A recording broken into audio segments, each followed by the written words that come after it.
18।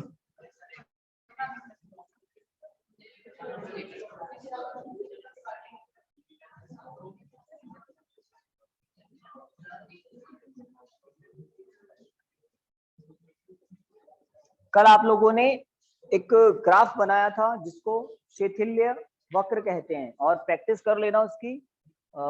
या फिर एक ज्यादा अच्छा तरीका है, ये जो हम ऊर्ध्वाधर और क्षैतिज रेखाएं बना देते हैं ना अक्ष, उससे पहले अगर आप शैथिल्य वक्र बना दें तो आपके लिए ज्यादा अच्छा रहेगा।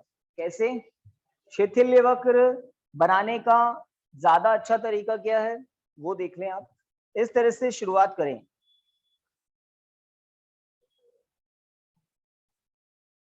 एक दो बार प्रैक्टिस कर लें, मतलब एक ही बार में आपका ग्राफ सही बनता है। एग्जाम में ये तरीका ज्यादा अच्छा है।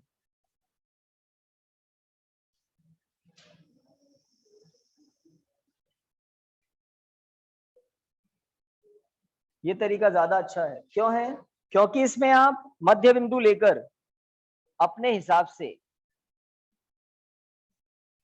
क्षैतिज रेखा और ऊर्ध्वाधर रेखा इस हिसाब से बना सकते हैं। स्केल आपके पास होगी तो ज्यादा अच्छा रहेगा।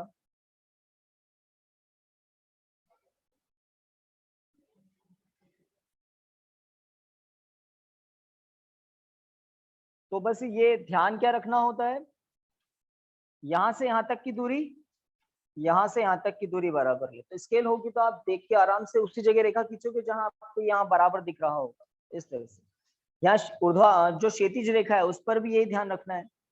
तो स्केल से ग्राफ फटाफट बन जाएगा। आपको पहले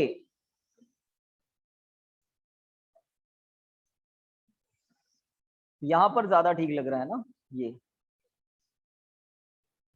सही है क्या? अब ऊर्ध्वाधर रेखा को शिफ्ट करना पड़ेगा।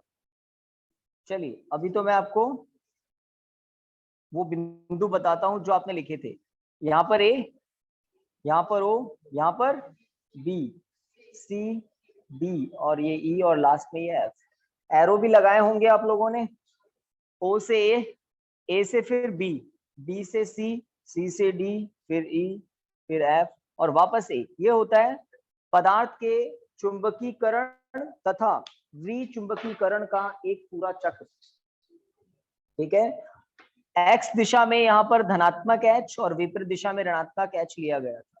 ऊर्ध्वाधर आई या फिर आप बीएम भी ले सकते हैं, और नीचे की तरफ माइनस आई या माइनस बीएम, एक ही बात है ना। इस ग्राफ के नीचे लिखिए, नोट करके लिखिए एक बात। फिर हम दो परिभाषाएं पढ़ेंगे और चैप्टर को फटाफट एंड करके नया चैप्टर और शुरू करेंगे। और नए चैप्टर का क्या नाम है? विद्युत चुंबकीय प्रेरण। पहले तो यही होता था, अब देखते हैं क्या होगा। लिखिए, नोट करके जो लिखना है। देखिए, चुंबकीय पदार्थ के चुंबकन तथा विचुंबकन, इसको चुंबकन और विचुंबकन लिखा होगा आपने, या चुंबकीकरण या विचुंबकीकरण, एक ही बात है। आपने क्या लिखा था कल? चुंबकन तथा विचुंबकन, है ना? या चुंबकीकरण या विचुंबकीकरण, दोनों में से ऑप्शन है, कुछ भी लिख सकते हैं। तो क्या लिखा? किसी चुंबकीय पदार्थ के चुंबकन तथा विचुंबकन के एक चक्र में, पदार्थ के चुंबकन तथा विचुंबकन के एक चक्र में बनने वाले शैथिल्य वक्र का क्षेत्रफल, बनने वाले शैथिल्य वक्र का क्षेत्रफल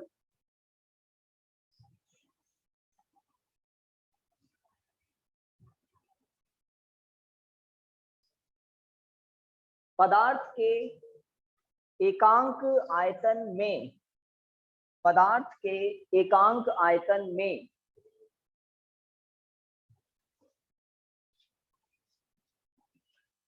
ऊर्जा हानि को, पदार्थ के एकांक आयतन में ऊर्जा हानि को व्यक्त करता है। पदार्थ के एकांक आयतन में ऊर्जा हानि को व्यक्त करता है। खड़ी भाई, ऊर्जा हानि को व्यक्त करता है। इसका मतलब अलग अलग लोह चुंबकीय पदार्थ के लिए क्षेत्रीय वक्र बनाएं, और ये जो क्षेत्रफल है, अब आपको ये कुछ नहीं करना, ये जो क्षेत्रफल है, ये क्षेत्रफल जिसके लिए ज्यादा होगा, मतलब उसमें प्रति चक्र ऊर्जा हानि ज्यादा होगी। वो ऊर्जा हानि किस रूप में होती है? वो ऊर्जा हानि ऊष्मा के रूप में होती है। आप किसी पदार्थ को एक परिनालिका में रख दें और परिनालिका में प्रवाहित होने वाली धारा को बदलते रहें। बदलते कैसे रहें? एक बार धारा एक दिशा में, दूसरी बार दूसरी दिशा में। हर टी समय के बाद आप धारा की दिशा बदल दो। टी समय मतलब हो सकता है 1 सेकंड, आधे सेकंड के बाद आप धारा की दिशा बदलो। इधर बह रही है, उसके बाद इधर बह रही है, फिर इधर और इधर। तो पदार्थ का क्या होगा? चुंबकीकरण और विचुंबकीकरण, है ना। पदार्थ का चुंबकन और विचुंबकन होता रहेगा, होता रहेगा। और आप थोड़ी देर बाद पदार्थ को बाहर निकाल के देखेंगे तो पदार्थ गर्म हो चुका है।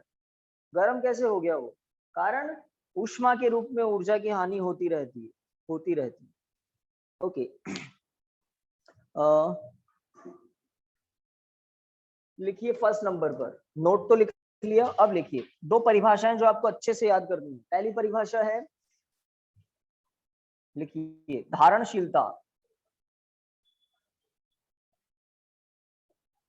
तो इन परिभाषाओं को थोड़ा महत्व दे देना। धारणशीलता, तो कल आपको बताया भी था, समझाया भी था।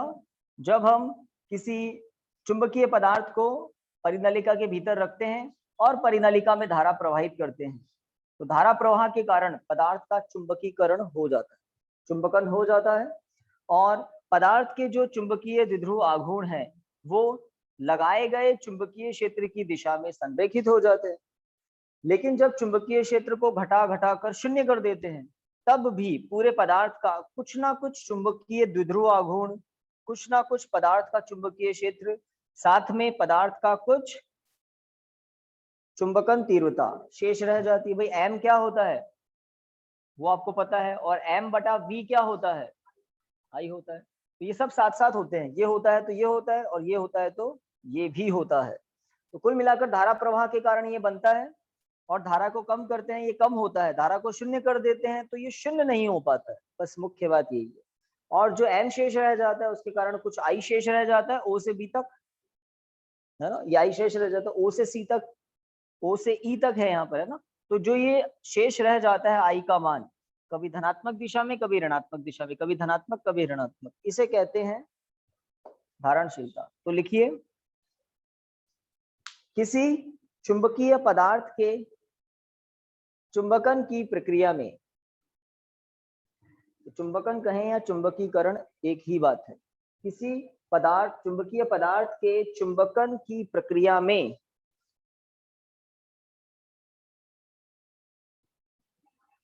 चुंबकन क्षेत्र शून्य होने पर, चुंबकन क्षेत्र शून्य होने पर, चुंबकन क्षेत्र शून्य होने पर पदार्थ, पदार्थ में, पदार्थ में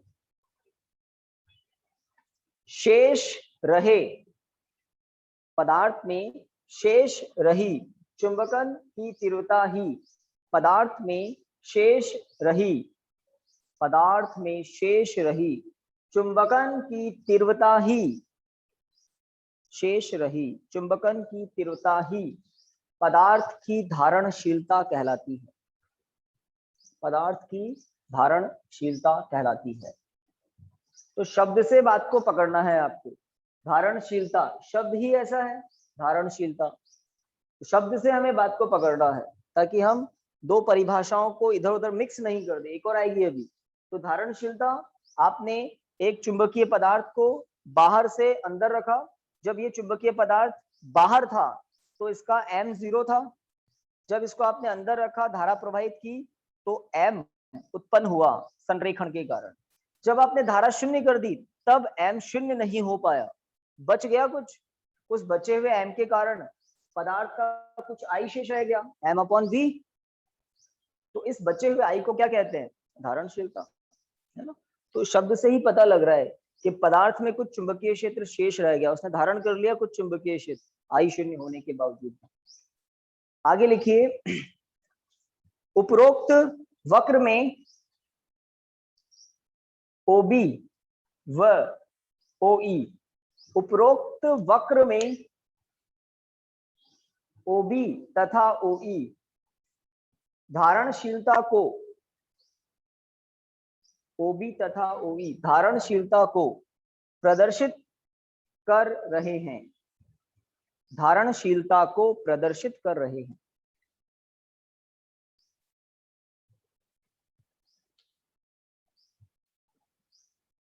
तो धारणशीलता शब्द से आपको एग्जाम में उल्टा फुल्टा काम नहीं करना है, ओके। क्योंकि बच्चे कभी कभी होता है पूछते क्या है और बच्चे को लगता क्या है कि क्या पूछ लिया, तो पूछते क्या है और लिख क्या देते हैं। नेक्स्ट हेडिंग लिखिए, निग्राहिता।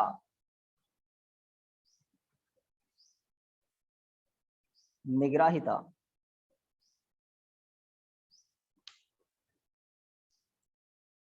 तो लिखिए, तो धारणशीलता की बात हो गई ओबी और ओई। निग्राहिता इस एच से संबंधित होती है, एच से संबंधित, एच मतलब चुंबकन क्षेत्र।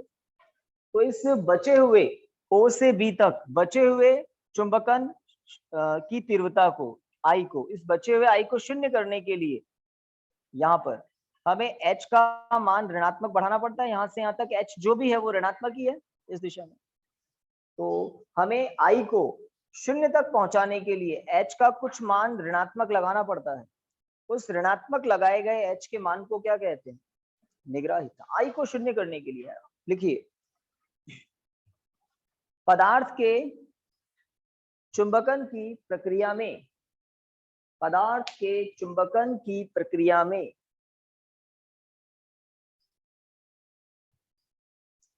पदार्थ के भीतर, पदार्थ के भीतर चुंबकन की तीव्रता शून्य करने हेतु, पदार्थ के भीतर चुंबकन की तीव्रता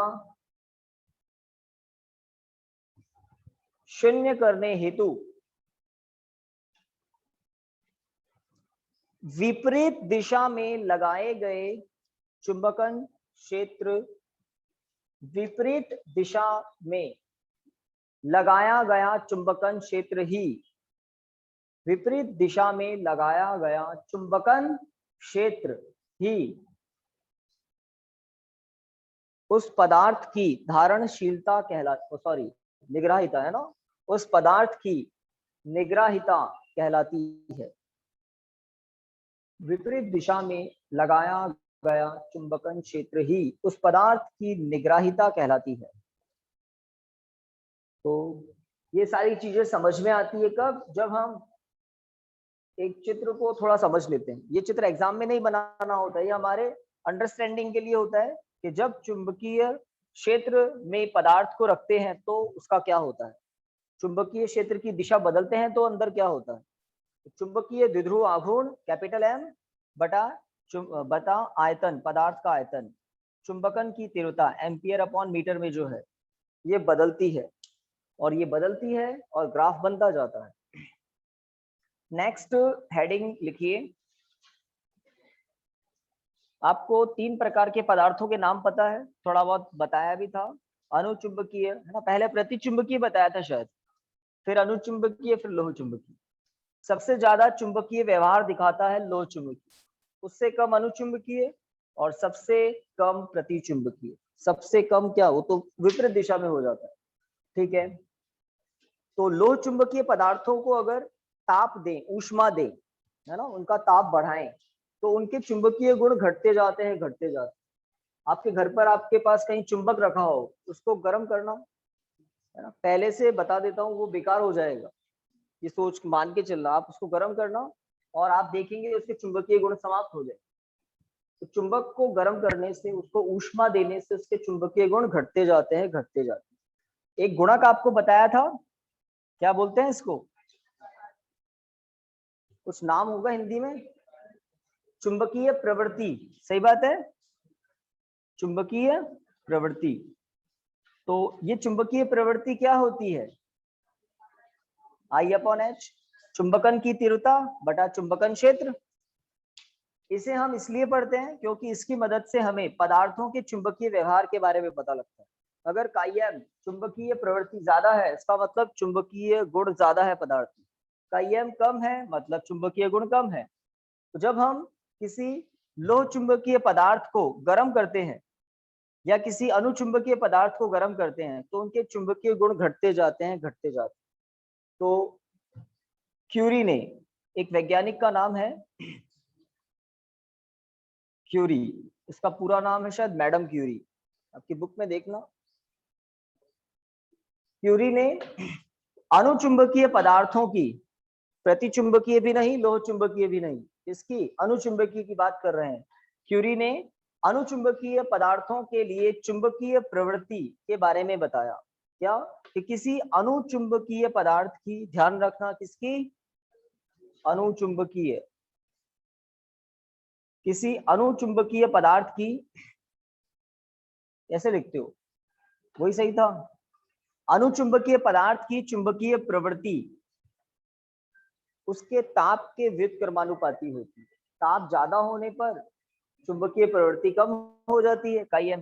ताप कम होने पर चुंबकीय प्रवृत्ति ज्यादा होती है। तो लिखिए क्यूरी का नियम।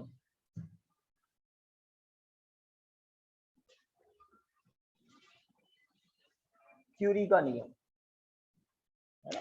तो एक लेडी साइंटिस्ट है मैडम क्यूरी, क्यूरी का नियम लिखें। क्या पता 1 नंबर का ये प्रश्न आ जाए। इस चैप्टर में से छोटे प्रश्न आना तय है, निश्चित है, हर साल आते हैं। अब वो चाहे भूचुंबकत्व से संबंधित आ जाए या फिर अभी अभी धारणशीलता, निग्राहिता और ये क्यूरी का नियम पढ़ रहे हैं, यहाँ से आ जाए। आसान है। मैं कहूँ अगर 7 छोटे प्रश्न याद करने हो और 100% आना हो तो क्या दिक्कत है ना? कोई बहुत बड़ी बात नहीं है। कोई आपको ऐसा नहीं है 50 याद करने 1 आएगा।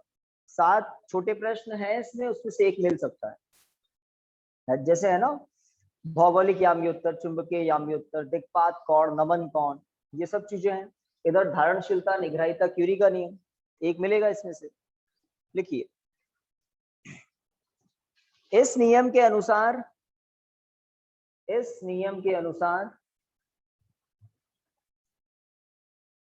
अनुचुंबकीय पदार्थ की, अनुचुंबकीय को अंडरलाइन कर देना, ना प्रतिचुंबकीय ना लोह चुंबकीय। इस नियम के अनुसार अनुचुंबकीय पदार्थों की चुंबकीय प्रवृत्ति, अनुचुंबकीय पदार्थों की चुंबकीय प्रवृत्ति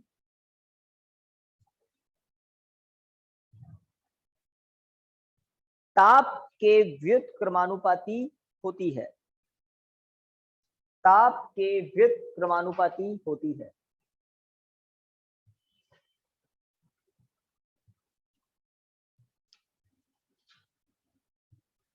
अर्थात, फिर ये 2 पद लिख देना।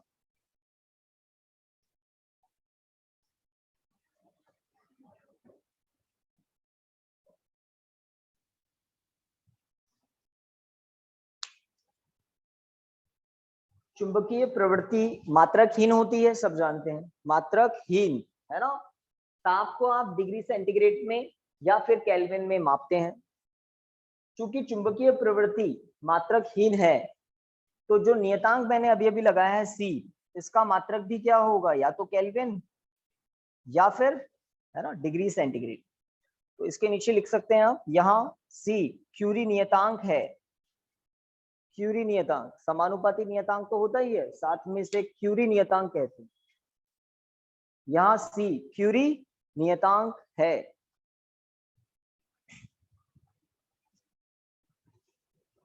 जिसका मात्रक केल्विन या डिग्री सेंटीग्रेड होता है।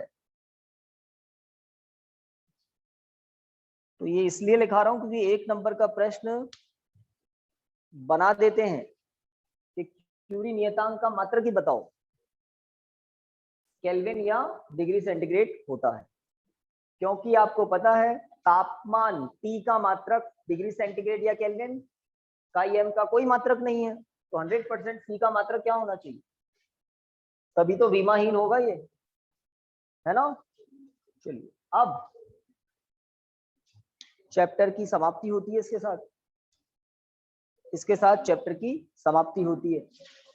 आप बताइए कुछ पढ़ाया जाए इसमें से ढूंढ थोड़ा सा बता देता हूं एक चीज, क्योंकि आपको ग्राफ से संबंधित, भाई पहले मेरा सुन लो फिर आप बता देना। इधर देखिए, जो हमने शैथिल्य वक्र बनाया था ना, वो शैथिल्य वक्र कच्चे लोहे और स्टील के लिए भी होता है। और कच्चे लोहे और स्टील के लिए कैसे होता है वो देखिए। अगर हम स्टील की बात करें,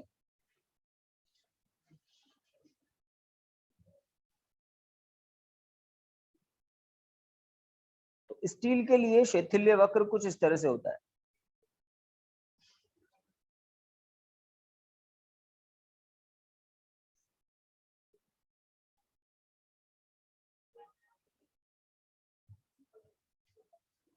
और सही से इसको कर देते हैं।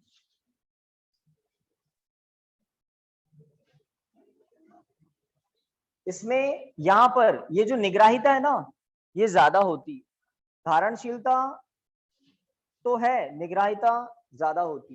किसकी बात कर रहा हूं मैं, स्टील की। और कच्चे लोहे की बात करें तो कच्चे लोहे के लिए शैथिल्य वक्र कुछ इस प्रकार होता है।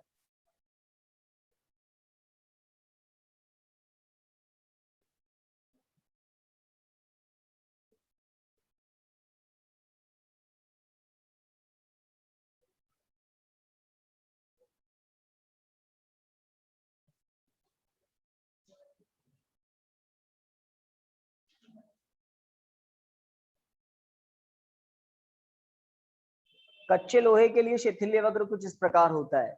इन दोनों को अगर देखें तो यह है कच्चा लोहा, सॉफ्ट आयरन, तो क्या ज्यादा है, निग्राहिता कम है, धारणशीलता ज्यादा है। कच्चे लोहे की निग्राहिता कम है, धारणशीलता ज्यादा है कच्चे लोहे की। और स्टील में धारणशीलता अपेक्षाकृत कम है बट निग्राहिता ज्यादा है। यहाँ धारणशीलता ज्यादा है, निग्राहिता कम। तो ये अंतर है। आपके पुस्तक में, किताब में, बुक में एक साथ बनाया हुआ होगा ये। देखो अभी ये यहाँ पर दोनों ग्राफ एक साथ फिट किए हुए हैं।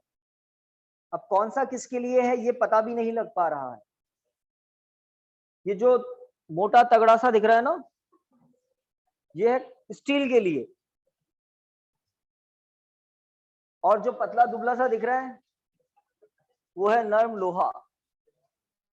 तो कच्चे लोहे और नर्म लोहे की बात एक ही कर देता हूं मैं। ये लीजिए, सॉफ्ट आयरन, नर्म लोह क्रोड जो होती है ना, तो एक नंबर का प्रश्न, किस पदार्थ के लिए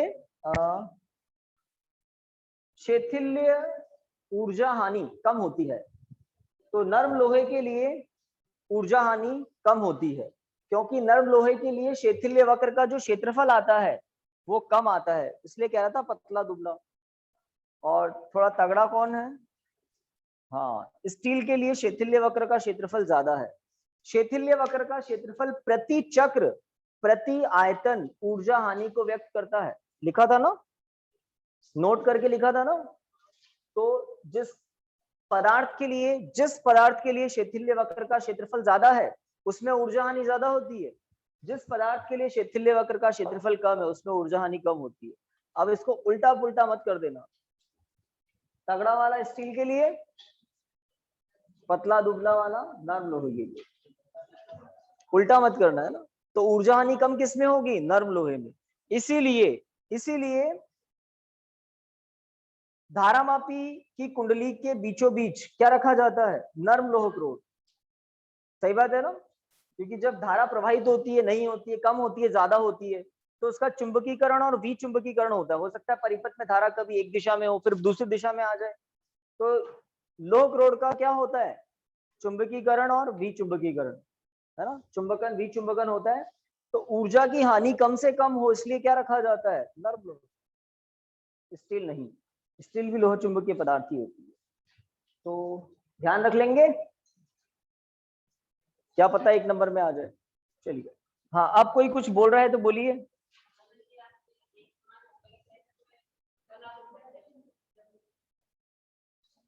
अब वो देख लो सिलेबस में है क्या। हाँ वहां पर भी कंफ्यूजन था, है या नहीं है, पूरा हो तो गया था। एक समान चुंबकीय क्षेत्र में, एक समान चुंबकीय क्षेत्र में क्षण चुंबक को घुमाने में किया गया कार्य, ये करवाया था आप जो कह रहे हैं। सिलेबस में है क्या, अभी यहाँ पर भी देख लेते हैं कि वैसे तो अक्ष पर चुंबकीय क्षेत्र, निरक्ष पर चुंबकीय क्षेत्र, बलाघूर्ण, ऊर्जा सब कुछ ही था। इस बार नहीं है शायद, अक्ष पर भी था चुंबकीय अक्ष, चुंबकीय निरक्ष, एक समान चुंबकीय क्षेत्र में बलाघूर्ण भी था पिछली बार, घुमाने में किया गया कार्य भी था, ऊर्जा भी थी।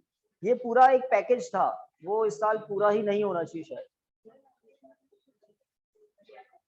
कैसे पता लगा? टिक लगा के लाए, वेरी गुड, तो बच गए आप।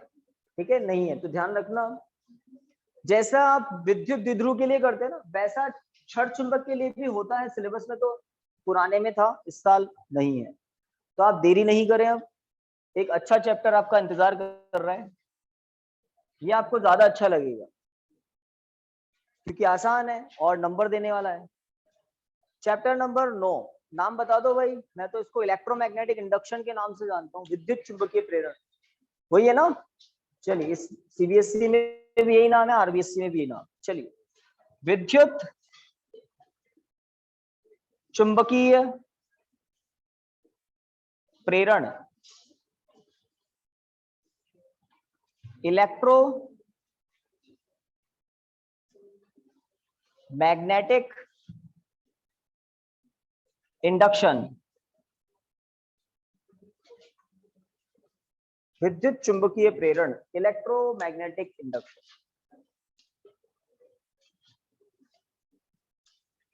चालू करें प्रोग्राम। तो पहला हेडिंग इसमें लिखना है, फैराडे के प्रयोग है, क्या है, फैराडेज एक्सपेरिमेंट ही होगा। देखिए,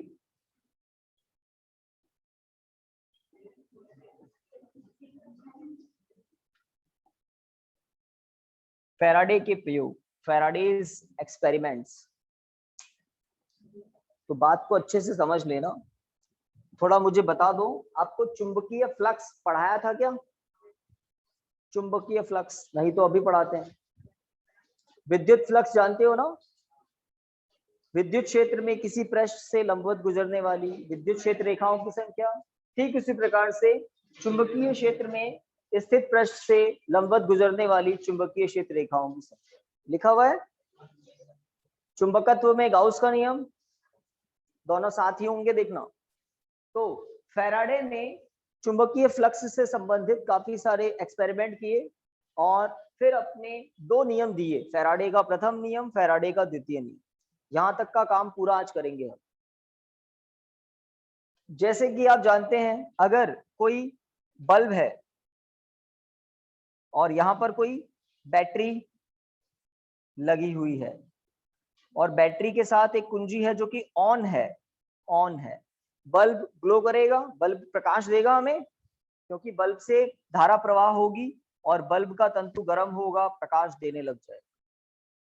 अगर बैटरी हटा दें तो परिपथ में धारा प्रवाहित होगी क्या? असंभव है, कोई जादू थोड़ी होगा।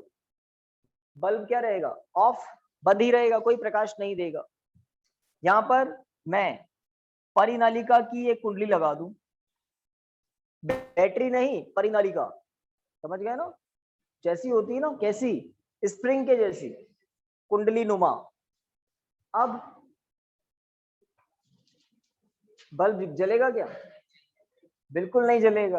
कुंडली लगा दी तो क्या हुआ, कोई बैटरी थोड़ी है, बल्ब ग्लो नहीं करेगा, बल्ब नहीं जलेगा। अब मैं यहां पर एक क्षण चुंबक रख दूं, बस यहां रख दी है, घर पे करके देखना, एक कुंडली बनाना तांबे के तार की, बड़ी बड़ी स्प्रिंग जैसी, उसके सिरों से क्या जोड़ देना, एक छोटा सा बल्ब, और पास में क्या रखना, उसके एक चुंबक। आप देखेंगे बल्ब नहीं जल रहा हो।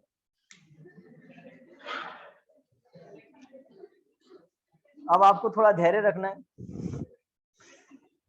अब आपको क्या करना है, अब आपको छड़ चुंबक को कुंडली सी की तरफ धकेलना है, थोड़ा धक्का देना है, मतलब छड़ चुंबक को कुंडली की तरफ लेकर जाना है थोड़ा जल्दी से, और बल्ब को देखना है। आप देखेंगे बल्ब प्रकाश देगा, बल्ब प्रकाश देगा थोड़े से समय के लिए, जब तक आप छड़ चुंबक को धकेलेंगे तब तक। अब आप छड़ चुंबक को बहुत पास ले आए, मान लो पास लाकर रखे हुए हैं, और आप बल्ब को देख रहे हैं, बल्ब बंद है। अब आप छड़ चुंबक को एकाएक पीछे ले जाते हैं। जब आप पीछे ले जाते हैं तो वापस देखते हैं बल्ब प्रकाश देता है। बल्ब प्रकाशित कब होगा, जब बल्ब से धारा का प्रवाह होगा।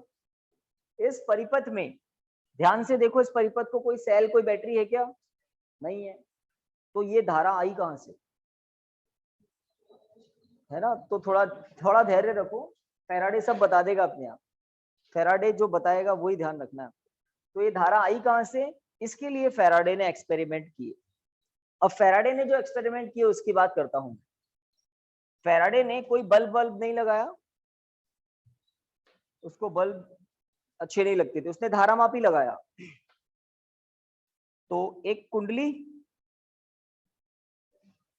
सी और कुंडली के साथ क्या जोड़ दिया, धारामापी जी। धारामापी किस काम आता है, धारा का संसूचन करता है। परिपथ में अगर धारा प्रवाहित होगी, संकेतक घूमेगा, हमें पता लग जाएगा। संकेतक 0 पर है अभी, संकेतक थोड़ा भी हिला, हमें पता लग जाएगा जरूर धारा प्रवाहित हुई है परिपथ में। तो फैराडे ने अपने एक्सपेरिमेंट किए। फैराडे का पहला प्रयोग यही था। फैराडे ने एक धारामापी से जुड़ी कुंडली के निकट छड़ चुंबक के एन ध्रुव को गति कराते हुए लेकर आया, और क्या देखा, धारामापी की कुंडली विक्षेप दे रही है। ठीक है। दूसरे नंबर पर उसने एक्सपेरिमेंट किया, छड़ चुंबक को पास लाकर रखा बिल्कुल स्थिर कर दिया, यहां पर रखकर छोड़ दिया, तो देखा धारामापी की सुई वापस 0 पे आ गई। फिर उसने उसी कुंडली से चुंबक को दूर ले गया, तो 3 बातें हो गई, चुंबक को पास लाया, विक्षेप आया, पास लाकर स्थिर कर दिया, विक्षेप 0 हो गया। अब चुंबक को दूर ले जा रहे हैं, चुंबक को दूर ले जा रहे हैं, कुंडली में वापस विक्षेप आया, धारामापी की सुई घूमी, लेकिन पहले के विपरीत दिशा में। पहले विक्षेप अगर इधर आया था, तो जब दूर ले जा रहे तो विक्षेप इधर आया। ठीक है। चुंबक से क्या निकलती है, चुंबकीय क्षेत्र रेखाएं, चुंबकीय क्षेत्र रेखाएं, चुंबकीय बल रेखाएं कभी नहीं बोलते हैं, चुंबकीय क्षेत्र रेखाएं। विद्युत क्षेत्र रेखाएं भी बोलते हैं, विद्युत बल रेखाएं भी बोलते हैं, लेकिन चुंबक के लिए हमेशा चुंबकीय क्षेत्र रेखाएं ही शब्द काम में लेती हैं। तो ये जो चुंबक के एन ध्रुव से चुंबकीय क्षेत्र रेखाएं निकल रही है, जब चुंबक दूर था तो कुंडली सी से संबद्ध चुंबकीय फ्लक्स कम था। सीधी सी बात, जब चुंबक कुंडली के निकट होगा तो कुंडली पर चुंबकीय क्षेत्र ज्यादा होगा, चुंबकीय क्षेत्र ज्यादा होगा तो फ्लक्स ज्यादा होगा। जब कुंडली से चुंबक दूर था तो कुंडली के यहाँ पर बी कम था, दूरी ज्यादा थी ना, बी कम था तो चुंबकीय फ्लक्स कम था। जब चुंबक पास आता है तो बी ज्यादा होता है, बी ज्यादा होता है तो फाई ज्यादा होता है। जब चुंबक को पास से अब दूर ले जा रहे हैं, ये चुंबकीय क्षेत्र रेखाएं कुंडली से गुजर रही थी, अब चुंबक को दूर ले जा रहे हैं तो बी घटेगा तो फाई घटेगा। तो जब जब चुंबकीय फ्लक्स किसी कुंडली से संबद्ध चुंबकीय फ्लक्स, तो जब भी किसी कुंडली से संबद्ध चुंबकीय फ्लक्स में फाई एम में समय के साथ परिवर्तन होता है, समय के साथ परिवर्तन मतलब D phi upon D T, जब भी किसी चुंबकीय फ्लक्स में समय के साथ परिवर्तन होता है तो उस कुंडली में एक विद्युत वाहक बल, देखा है ये सिंबल कभी, कब, छठे चैप्टर में, सेल का विद्युत वाहक बल। विद्युत वाहक बल किस मात्रक का होता है, वोल्ट। विद्युत वाहक बल वास्तव में एक विभवांतर ही होता है, तो जब भी किसी कुंडली से संबद्ध चुंबकीय फ्लक्स के मान में परिवर्तन आता है तो विद्युत चुंबकीय प्रेरण के परिणाम स्वरूप उस कुंडली में एक विद्युत वाहक बल प्रेरित होता है और एक धारा प्रवाहित होने लगती है। विद्युत वाहक बल क्या होता है? एक विभवांतर वोल्ट में, और उसी के परिणाम स्वरूप परिपथ में धारा बहती है। जब चुंबक को स्थिर कर देते हैं तो कुंडली के यहाँ चुंबकीय क्षेत्र बी नियत हो जाता है। जब बी नियत हो जाता है तो फ्लक्स नियत हो जाता है। जब फ्लक्स नियत हो जाता है तो नियत राशि का अवकलन क्या आता है? 0। तो विद्युत वाहक बल भी शून्य हो जाता है। जब आप कुंडली को तेजी से लेकर आते हो तो बी का मान तेजी से बदल रहा होता है, चुंबकीय फ्लक्स तेजी से बदल रहा होता है। तो जब चुंबकीय फ्लक्स में परिवर्तन की दर ज्यादा होती है तो ईएमएफ ज्यादा होता है, विद्युत वाहक बल ज्यादा होता है और कुंडली में ज्यादा विक्षेप आता है। धारामापी की कुंडली धारामापी की संकेतक ज्यादा विक्षेप देता है। जब आप क्षण चुंबक को धीरे धीरे लेकर जाते हो तो बी धीरे धीरे बदलता है, चुंबकीय फ्लक्स भी धीरे धीरे बदलता है। तो चुंबकीय फ्लक्स में परिवर्तन की दर कम होती है, विक्षेप भी कम आता है। थोड़ा सा विक्षेप आएगा और वापस जीरो हो जाएगा, इस तरह से। तो फैराडे ने चमत्कार किया, सही बात है। और फैराडे के इस विद्युत चुंबकीय प्रेरण के आधार पर ही ये जो जनरेटर होते हैं, शादियों में आप देखते हैं बड़े आवाज जो करते हैं, काला सा धुआं छोड़ते हैं, डीजल से चलते हैं जनरेटर। उसमें डीजल की मदद से, डीजल को जलाकर इंजन चलाया जाता है और वो बड़ा तेजी से घूमता है और एक शक्तिशाली चुंबक के बीच में कुंडली को घुमाते हैं। कुंडली को घुमाने से कुंडली से संबद्ध चुंबकीय फ्लक्स बदलता है और एसी जनरेट होती है, प्रत्यावर्ती धारा। इस चैप्टर के लास्ट में है वो टॉपिक, प्रत्यावर्ती धारा जनित्र। ठीक है, तो शुरुआत कहां से होती है? फैराडे के प्रयोगों से। तो चित्र बनाए, 3 चित्र बनाने हैं आपको, 1 2 3 क्या 4 बनवाएंगे आपसे। ये दोनों बना लो तो बता देना, फिर इनकी व्याख्या करेंगे। चित्र के नीचे इनका नंबर लिख देना। कैसे बनाओगे चित्र? इधर देख लो, जैसे ये आपका पेपर है, आधा अधूरा जो भी है पीछे कर देना। ये तो यहाँ पर ये डायग्राम बन जाए, यहाँ दूसरा डायग्राम, फिर तीसरा, चौथा, यहाँ इनकी व्याख्या करते रहेंगे। तो राइट साइड में आप बिल्कुल राइट साइड में एक डायग्राम बनाओ, लेफ्ट साइड का आधा पोर्शन छोड़ दो। जैसे आपकी किताब है ना, आधा इधर आधा उधर, ऐसे बनाओ। जल्दी, थोड़ा जल्दी करो भाई।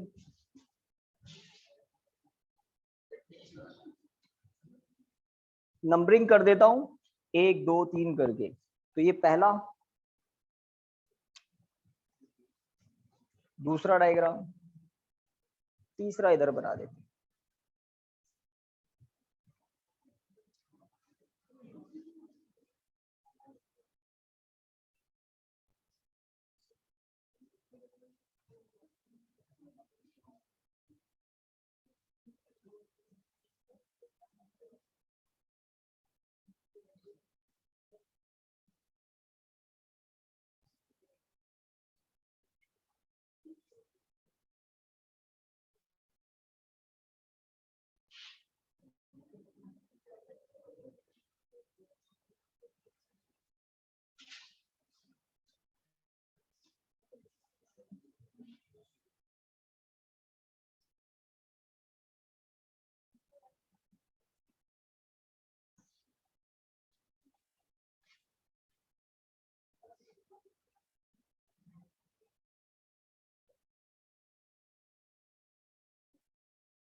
ये 4 डायग्राम बनाने हैं।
बन गया?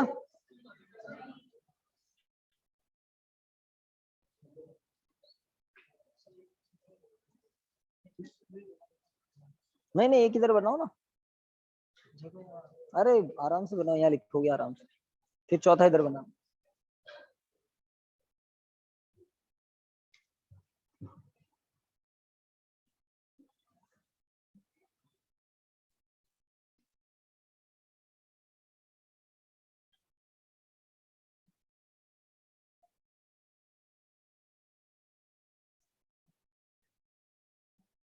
ये क्या लिखा हुआ है?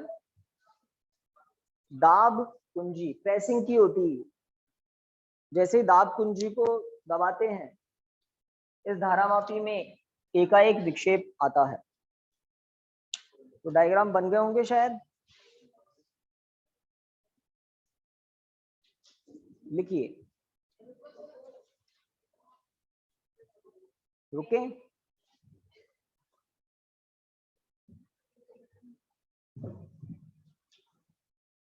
जल्दी बताइए भाई, कितनी देर?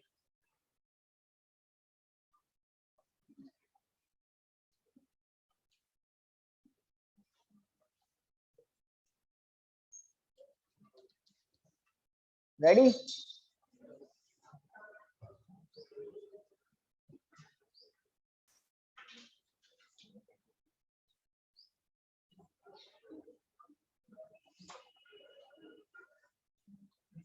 देखिए, प्रयोग फर्स्ट, इसमें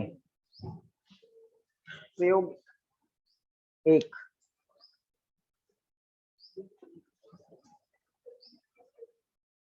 चित्र 1 से संबंधित है प्रयोग 1, है ना। लिखिए, जब जब धारामापी से जुड़ी कुंडली सी के जब धारामापी से जुड़ी कुंडली सी की ओर जब धारामापी से जुड़ी कुंडली सी की ओर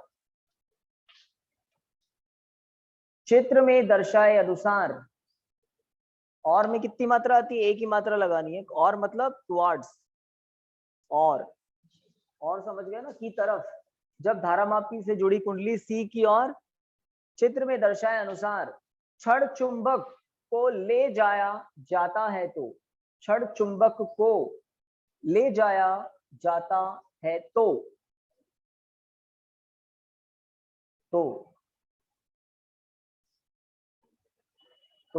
धारामापी में विक्षेप उत्पन्न होता है। तो धारामापी में विक्षेप उत्पन्न होता है। धारामापी में विक्षेप उत्पन्न होता है।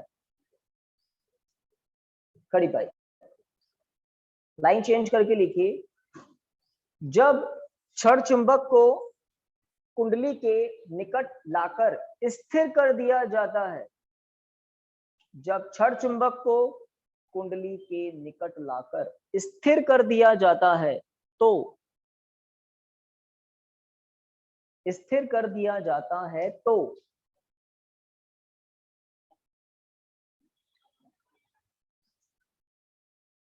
लिख दिया, स्थिर कर दिया जाता है तो धारामापी में विक्षेप शून्य हो जाता है। धारामापी में विक्षेप शून्य हो जाता है।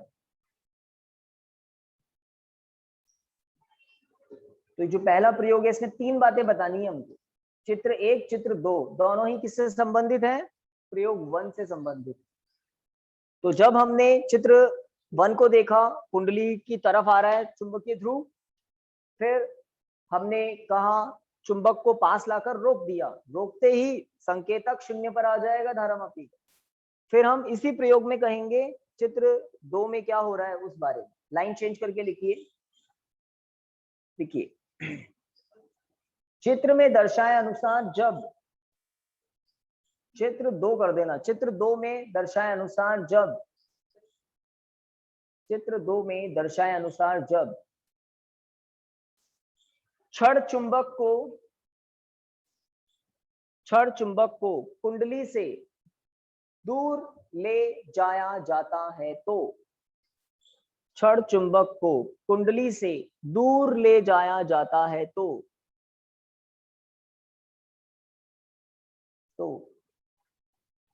धारामापी में पहले के विपरीत दिशा में, धारामापी में पहले के विपरीत दिशा में विक्षेप उत्पन्न होता है, विक्षेप उत्पन्न होता है। धारामापी में पहले के विपरीत दिशा में विक्षेप उत्पन्न होता है। खड़ी पाई। तो पहले चित्र और दूसरे चित्र से संबंधित प्रयोग 1 हो गया। नेक्स्ट प्रयोग 2, प्रयोग 2, प्रयोग 2 को इधर देख ले, में लिखेगा कोई नहीं। इस चित्र को देखें, यहां पर एक C' कुंडली लिखा है मैंने। जब किसी भी कुंडली में धारा प्रवाहित होती है, यहाँ अपने अपने चित्र में आप लिख सकते हैं धारा। जब किसी कुंडली में धारा प्रवाहित करते हैं, बैटरी को काम में लेकर, दिख रही है ना बैटरी कुंजी लगी हुई है, तो C' कुंडली क्या हो गई? एक धारावाही कुंडली। धारावाही कुंडली क्या उत्पन्न करती है? चुंबकीय क्षेत्र। और जब इस धारावाही कुंडली C' को v वेग से गति कराते हुए किसके पास लाते हैं? C कुंडली के पास, जिसके साथ धारामापी जुड़ा हुआ है, तो हम क्या देखते हैं? विक्षेप आता है धारामापी की कुंडली। और जब इस C' कुंडली को पास लाकर रोक देते हैं, विक्षेप शून्य हो जाता है। जब इस C' कुंडली को दूर लेकर जाते हैं तो विक्षेप विपरीत दिशा में आता है। जो काम चुंबक कर रहा था उधर, वही काम यहाँ पर कौन करती है? धारावाही कुंडली C'। फैराडे ने प्रयोगों को बदल बदल के देखा। उसके बाद वो C' कुंडली दिख रही है दाब कुंजी के साथ। तो पहले प्रयोग में और दूसरे प्रयोग में गति हो रही है। पहले प्रयोग में चुंबक की गति हो रही है, दूसरे प्रयोग में धारावाही कुंडली C' की गति हो रही है, तीसरे प्रयोग में कोई गति नहीं होगी, है ना। ये चित्र नंबर 4 बनाया ना, तो पहला चित्र और दूसरा चित्र प्रयोग 1 में आ जाएगा। तीसरा नंबर का चित्र प्रयोग 2 लिखेंगे, अभी लिखा नहीं है। प्रयोग 3 में हम चौथे नंबर का ये चित्र काम में लेंगे। यहाँ पर कोई गति नहीं हो रही है, C' कुंडली रुकी हुई है, C भी रुकी हुई है। जब हम दाब कुंजी को दबाते हैं, देखो यहाँ पर कोई धारा दिख रही है क्या? नहीं, कोई धारा नहीं है। दाब कुंजी खुली हुई है, अभी कोई धारा नहीं है, कोई चुंबकीय क्षेत्र भी नहीं है। जैसे ही हम दाब कुंजी को दबाते हैं, उसी समय C' कुंडली में धारा प्रवाहित होने लग जाती है, और धारा प्रवाहित होते ही चुंबकीय क्षेत्र रेखाएं C' से C में प्रवेश करती है। C' से जो चुंबकीय क्षेत्र रेखाएं निकलेगी वो C में जाएगी, और हम देखते हैं धारामापी में एकाएक विक्षेप आता है और शून्य हो जाता है। धारामापी में विक्षेप आता है और शून्य हो जाता है, क्योंकि हम दाब कुंजी को दबाते हैं और बस दबा के रखे हुए हैं। तो जब आपने दाब कुंजी को दबाया था, उसी क्षण धारामापी में विक्षेप आता है और शून्य हो जाता है। कारण C कुंडली से जुड़ा चुंबकीय फ्लक्स शून्य से अधिकतम हो जाता है एकाएक। C' कुंडली में जैसी धारा आएगी, C कुंडली से चुंबकीय फ्लक्स 0 से अधिकतम हो जाएगा। तो उस समय क्षणिक विक्षेप आता है बहुत सारा और शून्य हो जाता है। अब जब आप दाब कुंजी को छोड़ते हैं, तो चुंबकीय फ्लक्स अधिकतम से एकाएक शून्य हो जाता है, वापस शून्य। तो अब धारामापी में पहले के विपरीत दिशा में क्षणिक विक्षेप आता है और शून्य हो जाता है। तो कुल मिलाकर इस पूरे ओवरऑल प्रयोग में गेम किसका चल रहा है? चुंबकीय फ्लक्स का। चुंबकीय फ्लक्स का किसी भी कुंडली से जुड़ा चुंबकीय फ्लक्स अगर समय के साथ बदलता है, तो विद्युत चुंबकीय प्रेरण के परिणाम स्वरूप एक विद्युत वाहक बल उत्पन्न होता है कुंडली में, और उस विद्युत वाहक बल के कारण कुंडली में क्या प्रवाहित होती है? विद्युत धारा। विद्युत धारा। तो ये दो प्रयोग हम कल लिखेंगे और फैराडे के दो नियम हम कल लिखेंगे, ठीक है ना। और कल सुबह 6:30 पर हम चैप्टर नंबर शुरू करेंगे। नंबर देखना कौन सा है? द्रव्य की द्वैत प्रकृति। 13वां है या 14वां है? द्रव्य की द्वैत प्रकृति 12, 13, 14 कौन सा है?